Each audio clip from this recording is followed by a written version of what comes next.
আপনি শুনছেন গল্পের ক্যারাভ্যান। আজকে একটু স্বাদ বদল।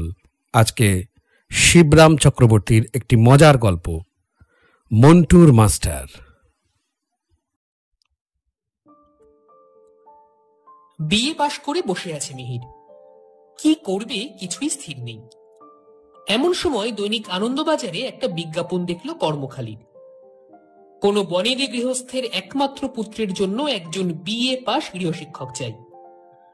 আহার ও বাসস্থান দেওয়া হইবে, তাছাড়া বেতন মাসিক ৩০ টাকা। বিজ্ঞাপনটা পড়েই লাফিয়ে উঠল মিহির। এইরকমই একটা সুযোগ খুঁজছিল সে। খাওয়া থাকাটা অমনি হবে, তাছাড়া ৩০ টাকা মাস মাস। কিছু কিছু বাড়িতেও পাঠাতে পারবে, এমএটাও পড়া হবে সেই সঙ্গে। সিনেমা ফুটবল ম্যাচ দেখার মতো পকেট খরচারও অভাব হবে না। একবার তার মনে হলো এই বিজ্ঞাপনটা এর আগেও যেন দেখেছে সে, ওই আনন্দবাজারেই। হ্যাঁ, প্রায়ই সে দেখেছে। গত বছরও দেখেছিল। তখনই তার ইচ্ছা হয়েছিল একটা আবেদন করে দেয়, কিন্তু তখন সে বিএ পাশ করেনি। খুব সম্ভব ছেলেটি একটি গবাকান্ত। তাই বেতন ভারী দেখে কেউ এগোলেও ছেলে আবার তার চেয়ে ভারী দেখে পিছিয়ে পড়ে। সে কিন্তু পিছবে না, প্রাণপণে পড়াবে ছেলেটাকে। পড়াতে গিয়ে যদি পাগল হয়ে যেতে হয় তবুও। ৩০ টাকা কম টাকা নয়। তার জন্য গাধা পিটিয়ে মানুষ করা আর কি বেশি কথা। মানুষ পিটিয়েও গাধা বানানো যায়। ভদ্রলোক অতগুলো টাকা কি মাগনা দিচ্ছেন নাকি? বিকেলে মিহির সেই ঠিকানায় গেল। বিয়ের সার্টিফিকেটটা সঙ্গেই নিয়ে গেছিল, কিন্তু ভদ্রলোক তা দেখতেও চাইলেন না। কেবল মিহিরকে পর্যবেক্ষণ করলেন আপাদ মস্তক। মিহিরই যেন মিহিরের সার্টিফিকেট। মিহির খুশি হলো এতে। অবশেষে ভদ্রলোক বললেন, তোমার জামাটা একবার খোলো তো বাপু। মিহির ইতস্তত করে। জামা খুলতে হবে কেন? বুঝতে পারে না সে। আপত্তি আছে তোমার? না না। মিহির জামাটা খুলে ফেলে। ৩০ টাকার জন্য জামা খোলা কেন? যদি জামাই হতে হয় তাতেও রাজি। তুমি এক্সারসাইজ করো? এই কাজটু। বেশ বেশ। ভদ্রলোককে একটু চিন্তান্বিত দেখা যায়। মিহির ভাবে, এক্সারসাইজ করার অপরাধে চাকরিটা খোয়ালো না তো? নাই বলতো কথাটা, কিন্তু কি করেই বা সে জানবে যে ভদ্রলোক এক্সারসাইজের উপর এমন চটা? কিন্তু এও তো ভারী আশ্চর্য। সে গ্র্যাজুয়েট কিনা, কোন বছরে পাশ করেছে, এসবের কিছুই তিনি জিজ্ঞেস করছেন না। আর একটা কথা খালি জিজ্ঞেস করব তোমায়। মিহির পকেটের মধ্যে সার্টিফিকেটটা বাগিয়ে ধরে। এইবার বোধহয় সেই প্রশ্নটা আসবে, আর সে উত্তর দিয়ে চমৎকৃত করে দেবে যে বিয়েতে সে ফার্স্ট ক্লাস উইথ ডিস্টিংশন পেয়েছে। ভদ্রলোক মিহিরকে আরেকবার ভালো করে দেখে নিয়ে বললেন, তোমার শরীরটা নেহাত মন্দ নয়। ওজন কত তোমার? ওজন? আকাশ থেকে পড়ে মিহির। অবশেষে কিনা এই প্রশ্ন। তা প্রায় ২ মণের কাছাকাছি। বেশ বেশ, কিছুদিন টিকতে পারবে তুমি আশা হয়। কি বলিস মন্টু? তোর এই মাস্টার মশাই কিছুদিন টিকে যাবে। কি মনে হয় তোর? মিহিরের ছাত্র কাছেই দাঁড়িয়েছিল। সে সায় দিল, হে বাবা, এই মাস্টার মশাইয়ের গায়ে অনেক রক্ত আছে। ভদ্রলোক অবশেষে তার রায় প্রকাশ করলেন। কিছুদিন টেকা আসার কথা, বেশ কিছুদিন টেকাটাই হলো আশঙ্কার। যাক, সবই শ্রী ভগবানের হাত। মন্টু বাধা দিল, ভগবানের হাত নয় বাবা, শ্রী ছাড়। চুপ! কথার উপর কথা কস কেন? কিছু বুদ্ধি সত্যি হলো না তোর? হ্যাঁ দেখো বাপু, পড়াশোনার সঙ্গে কিন্তু এটিকেটও একে শেখাতে হবে। পিতামাতা গুরুজনদের ওপর কথা বলা, অতিরিক্ত হাসা, এইসব মহৎ দোষ সারাতে হবে এর। বেশ, আজ থেকেই ভর্তি হলে তুমি। ৩০ টাকাই বেতন হলো। মাসের ১ তারিখেই মাইনে পাবে, কিন্তু একটা শর্ত আছে। পুরো ১ মাস না পড়ালে এমনকি একদিন কম হলেও একটাও টাকা পাবে না তুমি। 5 দিন 10 দিন পড়িয়ে অনেক প্রাইভেট টিউটর ছেড়ে চলে গেছে। সেরকম হলে আমি বেতন দিতে পারি না, সে কথা আমি আগেই বলে রাখছি। মন্টু বলল, একজন কেবল বাবা 29 দিন অবধি ছিলেন, আর একটা দিন যদি কোনো রকমে থাকতে পারতেন, কিন্তু কিছুতেই পারলেন না। থাম, তা তোমার জিনিসপত্র সব নিয়ে এসো গে, আজ সন্ধ্যে থেকেই ওকে পড়াবে। মন্টু, যা মাস্টার মশাইয়ের ঘরটা দেখিয়ে দে, আর ছোট্টুরামকে বলে দে বেতন নিবারকে মাস্টার মশাইয়ের বিছানা পেরে দিতে। আগাগোড়াই অদ্ভুত ঠিক ছিল মিহিরের, কিন্তু 30 টাকা, একসঙ্গে 30 টাকা মাসের 1 তারিখে পাওয়াটাও কম বিস্ময়ের নয়। চিরকাল মাস গেলে টাকা দিয়েই সে এসেছে, কলেজের টাকা, মেসের টাকা, খবরের কাগজওয়ালার টাকা। এই প্রথম সে মাস গেলে নিজে টাকা পাবে। এই অনির্বচনীয় বিস্ময়ের প্রত্যাশায় ছোটখাটো বিষয়গুলো সে গা থেকে ছেড়ে ফেলল। সন্ধ্যের আগেই সে জিনিসপত্র নিয়ে ফিরল। বেশ ঘরখানি দিয়েছে তাকে, ভারী পছন্দ হলো তার। এমন সাজানো গোছানো ঘরে এর আগে সে কখনো থাকেনি। একধারে একটা ড্রেসিং টেবিল, পুরনো হোক বেশ পরিষ্কার।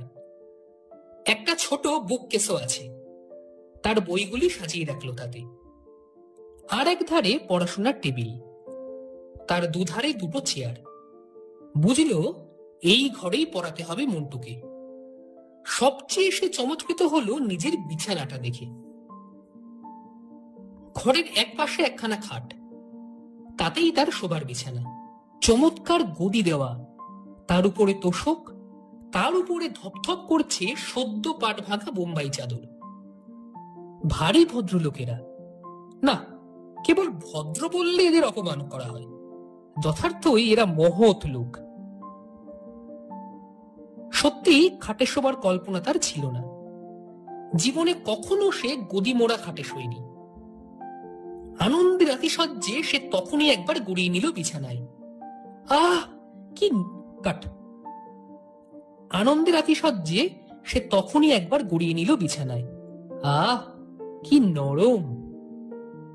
আজ খুব আরামে ঘুমানো যাবে। খেয়ে দিয়ে তো সে এসেছি, আজ আর কোনো কাজ নয়, এমনকি মন্টুকে পড়ানোও না। আজ খালি ঘুম, তোফা একটা ঘুম বেলা 8টা পর্যন্ত। মন্টু এলো বইপত্র নিয়ে। মিহির প্রস্তাব করলো, এসো খাটে বসে পড়াই। না স্যার, আমি ও খাটে বসবো না। মিহির বিস্মিত হলো। কেন? এমন খাট! আপনি মাস্টার মশাই, গুরুজন, আপনার বিছানায় কি পা ঠেকাতে আছে আমার? বাবা বারণ করেছেন। ও তাই? তাহলে চলো চেয়ারেই বসি গে। ক্ষুণ্ণ মনে সে চেয়ারে গিয়ে বসল। কিন্তু যাই বলো, বেশ বিছানাটি তোমাদের, ভারী নরম, বেশ আরাম হবে ঘুমিয়ে। তা দেখি তোমার বই। বিনস? তা বিনস মানে জানো? মন্টু ঘাড় নাড়ে। তার মানে সে জানে না। বিনস মানে বরবটি। বরবটি এক রকমের সবজি, তরকারি হয়, আমরা খাই। বিনস দিয়ে একটা সেন্টেন্স করো দেখি, পারবে? মন্টু ঘাড় নেড়ে জানায় হ্যাঁ। তারপর অনেক ভেবে বলে, আই হ্যাড বিন দেয়ার। মিহির অত্যন্ত অবাক হয়, এই আবার কি? উহ, এতক্ষণে সে বুঝতে পারলো কেন সব মাস্টার পালিয়ে যায়। গবাকান্ত বলে গবাকান্ত। মরিয়া হয়ে সে জিজ্ঞাসা করে, তার মানে কি হলো? মন্টুও কম বিস্মিত হয় না। তার মানে তো খুব সোজা স্যার, আপনি বুঝতে পারছেন না? সেখানে আমার বরবটি ছিল। আই হ্যাড বিন দেয়ার। আমার ছিল বরবটি সেখানে, সেইটাই ঘুরিয়ে ভালো বাংলায় হবে সেখানে আমার। থামো থামো, আর ব্যাখ্যা করে বোঝাতে হবে না তোমাকে। আই হ্যাড বিন দেয়ার মানে আমি সেখানে ছিলাম। মন্টু আকাশ থেকে পড়ে। তবে যে আপনি বললেন বিন মানে বরবটি, তাহলে আমি সেখানে বরবটি ছিলাম, বলুন। মিহির সন্দেহ প্রকাশ করে। খুব সম্ভব তাই ছিলে তুমি। বিন, BEAN, আর বিন, BEEN কি এক জিনিস হলো? বানানের তফাৎ দেখছো না? এই বিন হলো বি ধাতুর ফর্ম। বাধা দিয়ে মন্টু বলে, হ্যাঁ বুঝেছি স্যার, আর বলতে হবে না। অর্থাৎ কি না, এই বিন হলো মৌমাছির চেহারা। বি মানে মৌমাছি আর ফর্ম মানে চেহারা। আমি জানি। বিস্ময়ে হতবাক মিহির শুধু বলে, জানো তুমি? হ্যাঁ, আজ সকালেই জেনেছি। আপনি চলে যাবার পর বাবা বললেন, তোর নতুন মাস্টার মশাইয়ের বেশ ফর্ম। তখনই জেনে নিলাম। মিহির কথাটা ঠিক ধরতে না পেরে বললে, আমার চেহারা মৌমাছির মতো? জানতাম না তো। কিন্তু সে কথা যাক। যে বিনস মানে বরবটি, তা দিয়ে সেন্টেন্স হবে এই রকম, পিজেন্টস গ্রো বিনস। অর্থাৎ কিনা, চাষিরা বরবটি উৎপন্ন করে, বরবটির চাষ করে, বরবটি ফলায়। বুঝলে এবার? মন্টু ঘাড় নেড়ে জানায়, বুঝেছে। অতটা ঘাড় নেড়ো না, ভেঙে যেতে পারে। তোমার তো আর মৌমাছির চেহারা নয় আমার মতন। বেশ, যদি বুঝে থাকো, এই রকম আরেকটা সেন্টেন্স বানাও দেখি বিনস দিয়ে। অনেকক্ষণ ধরে মন্টুর মুখ নড়ে, কিন্তু মুখ ফুটে কিছু বের হয় না। মিহির হতাশ হয়ে বলে, পারলে না?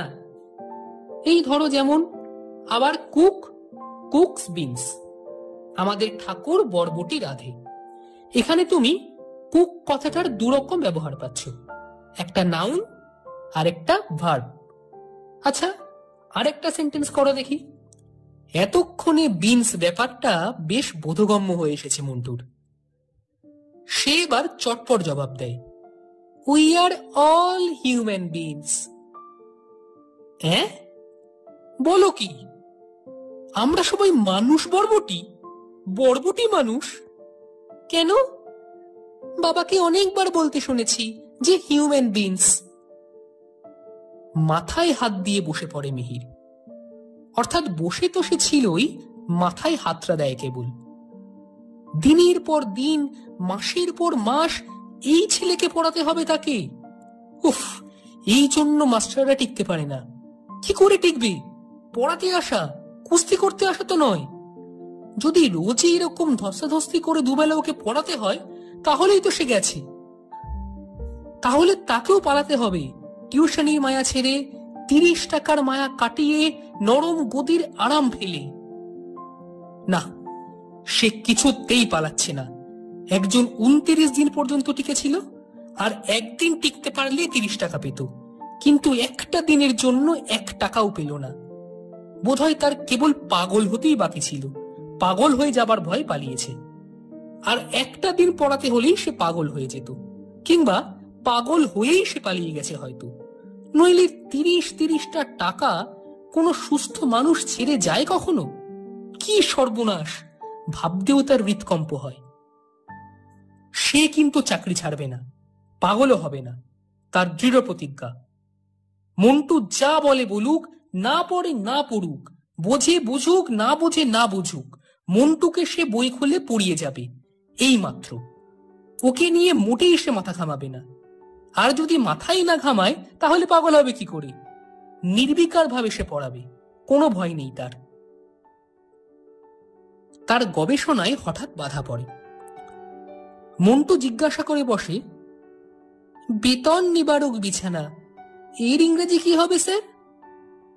বেতন নিবারক বিছানা আবার কি? সে একটা জিনিস, বলুন না, ওর ইংরেজিটা জেনে রাখা দরকার। ওরকম কোন জিনিস তো হতেই পারে না। হতে পারে না কি, হয়ে রয়েছে। আপনি জানেন না তাহলে ওর ইংরেজি? সেই কথা বলুন। ওর ইংরেজি হবে পে সেভিং বেড। মন্টু সন্দেহ প্রকাশ করে। সেভিং মানে তো কামানো। ছোট্টলাল আমাদের চাকর, সে বেতন কামায়, বেতন নিবারকে শোয় না তো সে। তাকে অনেকবার অনেক করে বলা হয়েছে, কিন্তু কিছুতেই সে শোয় না। সেই জন্যই তো এই চাকরটা টিকে গেল আমাদের। বাবা ভারী দুঃখ করেন তাই। কি সব হেয়ালি বকছে ছেলেটা, মাথা খারাপ নাকি এর? যাক, ওসব ভাববে না। সে প্রতিজ্ঞাই করেছে মোটেই মাথা ঘামাবে না এদের ব্যাপারে। একবার ঘামাতে আরম্ভ করলে তখন আর থামাতে পারবে না, নির্ঘাত পাগল হতে হবে। আজ আর পড়ানো নয়, অনেক পড়ানো গেল। কেবল মাথা কেন, সর্বাঙ্গ ঘেমে উঠেছে তার ধাক্কায়। আজ এই পর্যন্তই থাক। মন্টুকে এসে বিদায় দিল। যাও, আজকের মতন তোমার ছুটি।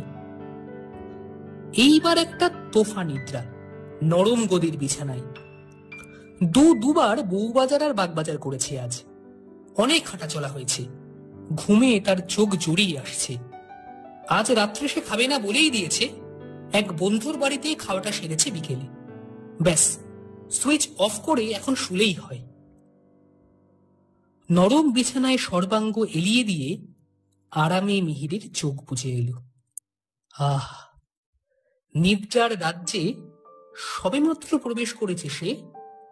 এমন সময় তার মনে হলো সর্বাঙ্গে কে যেন 1000 ছুঁচ বিধিয়ে দিল একসঙ্গে। আর্তনাদ করে মিহির লাফিয়ে উঠল বিছানা ছেড়ে। বাতি জেলে দেখে সর্বনাশ, সমস্ত বিছানায় কাতারে কাতারে ছাড়পোকা, ছাড়পোকা আর ছাড়পোকা। হাজারে হাজারে, লাখ লাখ, গুণে শেষ করা যায় না, শুধুই ছাড়পোকা। এতক্ষণে বেতর নিবারক বিছানার মানে সে বুঝতে পারলো কেন মাস্টাররা টেকে না। ও বাবা, কেবল ছাত্রই নয়, ছাড়পোকাও আছে তার সাথে। ঘরে বাইরে যুদ্ধ করে একটা লোক পারবে কেন? তবু যে ভদ্রলোক 29 দিন যুঝেছিলেন, কিন্তু শেষ পর্যন্ত পারলেন না, ছেড়ে পালাতে হলো, তিনি যে একজন শহীদের পর্যায়ের তাতে কোনো সন্দেহ নেই। 30 টাকা মাইনের মাস্টার রেখে বেতন না দিয়েই ছেলে পড়ানো। না, ভদ্রলোক কেবল উদার আর মহৎ নন, বেশ রসিক লোক বটে। মায়া দেওয়া নেই একটু, একেবারে অমায়িক। ভীতি বিহবল চোখে সে ছাড়পোকা বাহিনীর দিকে তাকিয়ে রইল। গুণে শেষ করা যায় না, ওকে মেরে শেষ করা যাবে? আর সারা রাত ধরে যদি ছাড়পোকাই মারবে তো ঘুমোবে কখন? না, চেয়ারে বসেই আজ কাটাতে হলো গোটা রাতটা। আলো দেখা মাত্র ছাড়পোকাদের মধ্যে বেশ চাঞ্চল্য পড়ে গিয়েছিল। 2-3 মিনিটের মধ্যে তারা কোথায় আবার মিলিয়ে গেল। মিহির ভাবল, বাপরে, এরা তো রীতিমতো শিক্ষিত দেখছি। যেমন কুচকাওয়াজ করে এসেছিল তেমনি কুচকাওয়াজ করে চলে গেল। আধুনিক যুদ্ধের কায়দা কানুন সব এদের জানা দেখা যাচ্ছে। কোথায় গেল বেটারা? সদ্য পাট ভাঙা ধবধবে চাদরের এক কোণ তুলে দেখে তোষকের গদির খাঁজে খাঁজে থুক থুক করছে ছাড়পোকা। অন্য ধারেও তাই। আর বেশি সে দেখল না। কি জানি, এখন থেকেই তার যদি মাথা খারাপ হতে থাকে। সে চেয়ারে গিয়ে বসল, কিন্তু ভয়ে আলো নিভল না। কি জানি, যদি বেটারা সেখানে এসেও তাকে আক্রমণ করে, বলা তো যায় না কিছু। পরদিন মন্টুর বাবা জিজ্ঞাসা করলেন, বেশ ঘুম হয়েছিল রাত্রে? খাসা। অমন বিছানায় ঘুম হবে না? বলেন কি আপনি? ভদ্রলোক একটু অবাক হয়ে বললেন, বেশ বেশ, ঘুম হলেই তো ভালো। জীবনের বিলাসই তো হলো গিয়ে ঘুম। আর বেসন হলো বেগুনি না বাবা? তা তোমার ঘুমটা বোধহয় বেশ জমাট, ঘুমিয়ে আয়েশ পাও খুব। আগে সে কথা আর বলবেন না। একবার আমি ঘুমিয়ে ঘুমিয়ে পাশের বাড়ি চলে গেছিলাম, কিন্তু মোটেই তা টের পাইনি। বলো কি? আমাদের বাড়ি বর্ধমানে, শুনেছেন বোধহয়। সেখানে বেজায় মশা, মশারি না খাটিয়ে শোবার জো নেই। একদিন পাশের বাড়িতে খুব দরকারে ডেকেছিল আমাকে, কিন্তু ভুলে গেছিলাম কথাটা। যখন শুতে যাচ্ছি তখন মনে পড়ল, কিন্তু অনেক রাত হয়ে গেছে, অত রাত্রে কে যায়? আর দরজা টরজা বন্ধ করে তারা শুয়ে পড়েছে ততক্ষণ। আমি করলাম কি, সেই রাত্রে আর মশারি খাটালাম না। পরের দিন সকালে যখন ঘুম ভাঙলো, বলবো কি মশাই, দেখি পাশের বাড়িতেই শুয়ে রয়েছি। দারুণ বিস্মিত হলেন ভদ্রলোক। কি রকম? মশাই টেনে নিয়ে গেছিল মশাই, সেই জন্যই তো মশারি খাটাইনি। রাত বিরেতে অনায়াসে পাশের বাড়ি যাবার ওইটি সব থেকে সহজ উপায় কিনা। ভদ্রলোক বেজায় মুষড়ে পড়লেন যেন। মশাতেই যখন কিছু করতে পারেনি, তখন কিসে আর কি করবে তোমার? তুমি দেখছি টিকেই গেলে এখানে। মিহির বলল, আমার কিন্তু একটা নিবেদন আছে, কয়েকটা টাকা আমাকে দিতে হবে আগাম। ছাড়পোকা অর্ডার দিন। ছাড়পোকার অর্ডার? কেন, সে আবার কি হবে? ও, আপনি জানেন না বুঝি? ছাড়পোকার মতো এমন মস্তিষ্কের উপকারী মেমারি বাড়ানোর মহৌষধি আর নেই। বিলেতে ছাড়পোকার চাষ হয় এই জন্য। গাধা ছেলে সব দেশেই আছে তো, ওদের কাজে লাগে। একটু থেমে সে আবার বললে, আমার এক বন্ধু তো এই ব্যবসাতেই লেগে পড়েছে।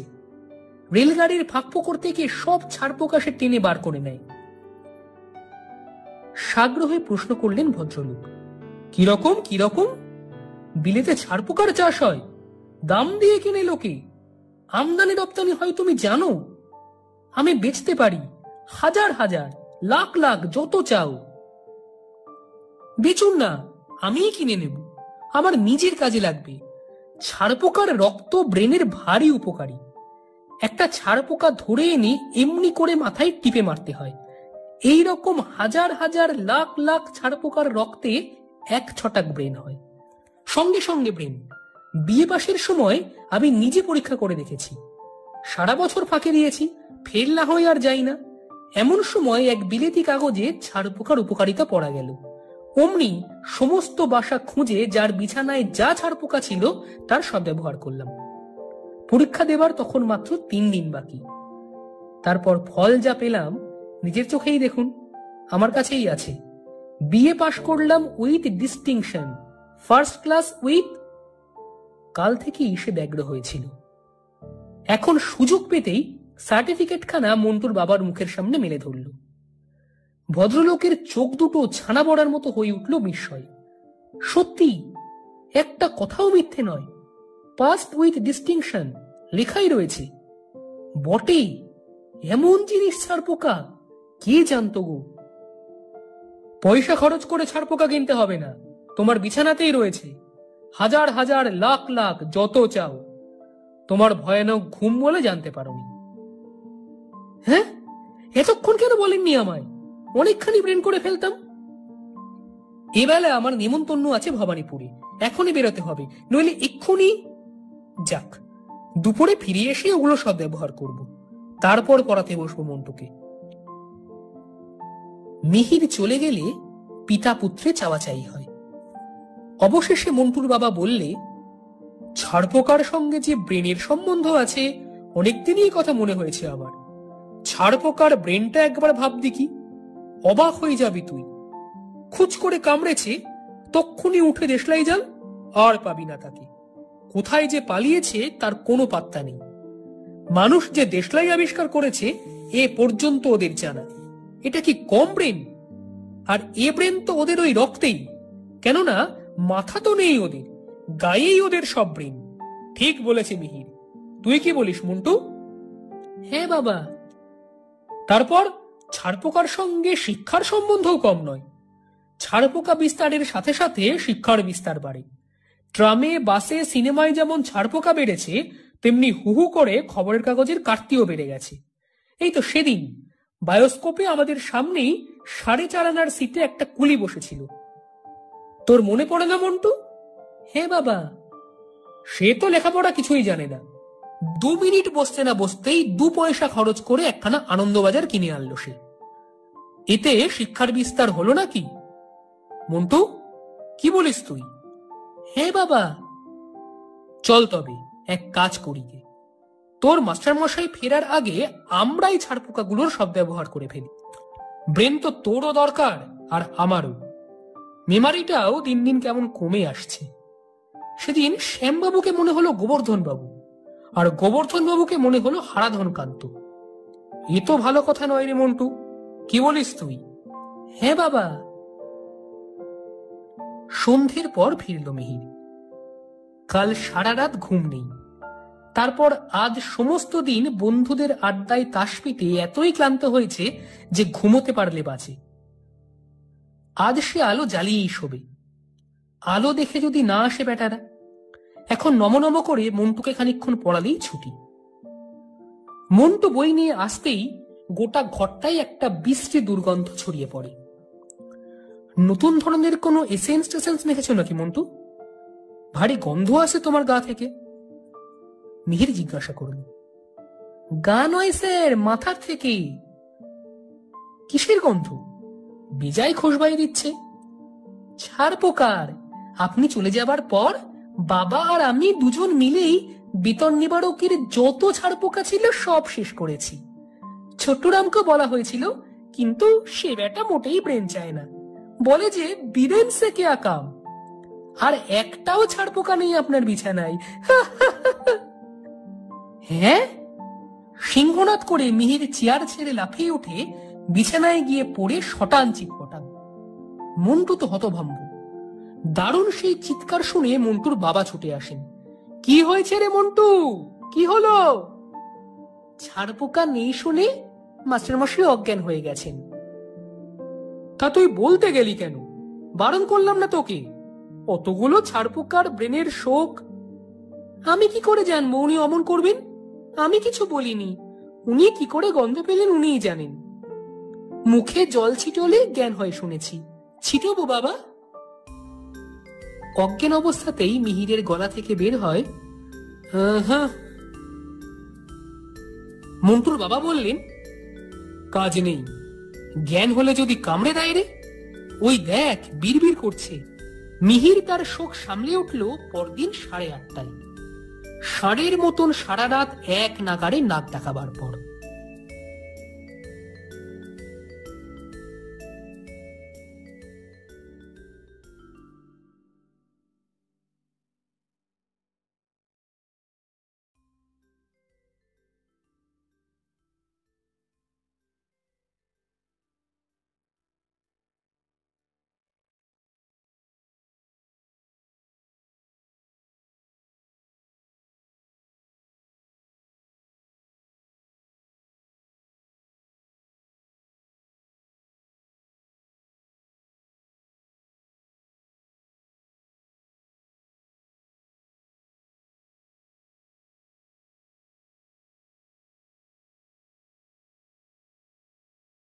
শেষ হলো শিবরাম চক্রবর্তীর গল্প মন্টুর মাস্টার। পরবর্তী আয়োজন নিয়ে ফিরব